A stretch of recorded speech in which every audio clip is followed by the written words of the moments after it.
O que eu aprendi com a história de Neemias? Neemias, ele é uma figura bíblica que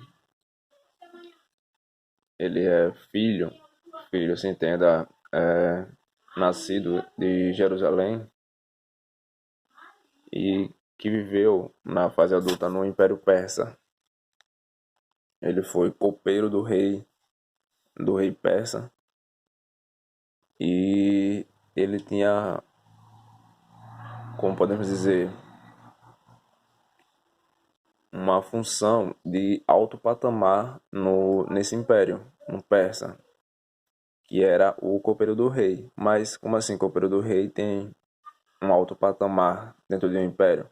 Porque ele era o cara que provava os vinhos do rei, certo? E naquela época tinha-se o costume de envenenar os reis para tomar o império, né? Os inimigos faziam isso. Pessoas que tinham interesse de tomar o império de algum rei, geralmente usava por meio ou de ataque direto, né?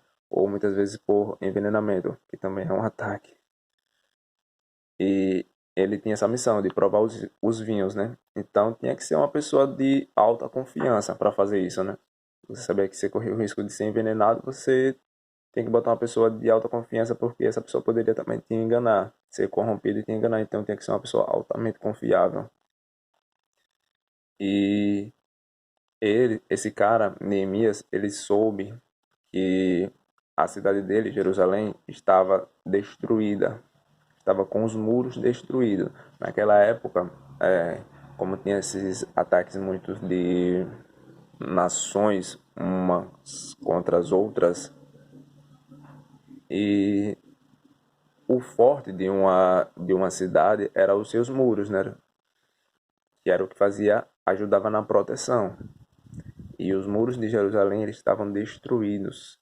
E quando Neemias soube disso, ele teve a missão de conseguir convencer o rei que liberasse ele para poder retornar para a cidade dele para construir esses muros que estavam destruídos, certo? E sendo ele um cara de altíssima confiança do rei, ao mesmo tempo que ele tinha o respeito do rei, ele era um braço direito. Sabe, aquela pessoa que você não quer ver longe de você porque é de altíssima importância para você.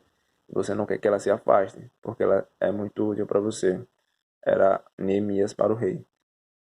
E esse cara ele conseguiu convencer o rei a liberar ele, a voltar para Jerusalém para poder construir, fazer a reconstrução do muro. E não só ele conseguiu a liberação, como também ele conseguiu que o rei desse alvará para ele passar por outras províncias e, além do mais, materiais, certo? Para reconstrução do muro, dos muros ou do muro. E ele foi, certo? Ele, ao chegar lá, encontrou muita corrupção dentro de Jerusalém. Foi um dos motivos que levou aquele povo à destruição. E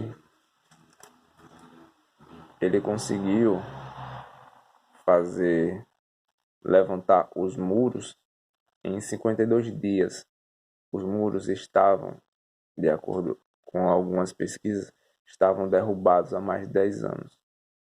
E ele conseguiu esse feito, e não só ele destruiu a corrupção que estava implantada na cidade, afastou, né, ao máximo e conseguiu a reconstrução dos muros, que não foi tão fácil assim. Eu falando resumido, parece que foi uma coisa, um passe de mágica, mas não foi.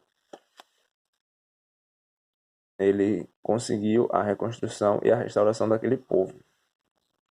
E o que eu aprendi com isso, o que eu pude perceber, que não foi uma missão fácil, por mais que essa história que eu esteja contando seja bastante resumida, Se você ler, você vai ver que não foi fácil. Ele só conseguiu êxito nisso, no que ele se propôs a fazer, porque ele estava alinhado com o propósito dele, certo?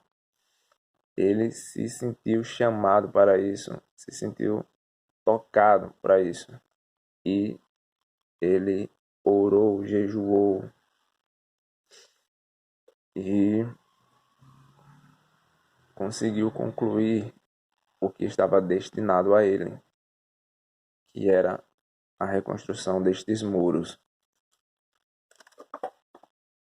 E o que eu consegui tirar dessa história e perceber é que qualquer pessoa que esteja alinhada ao seu propósito,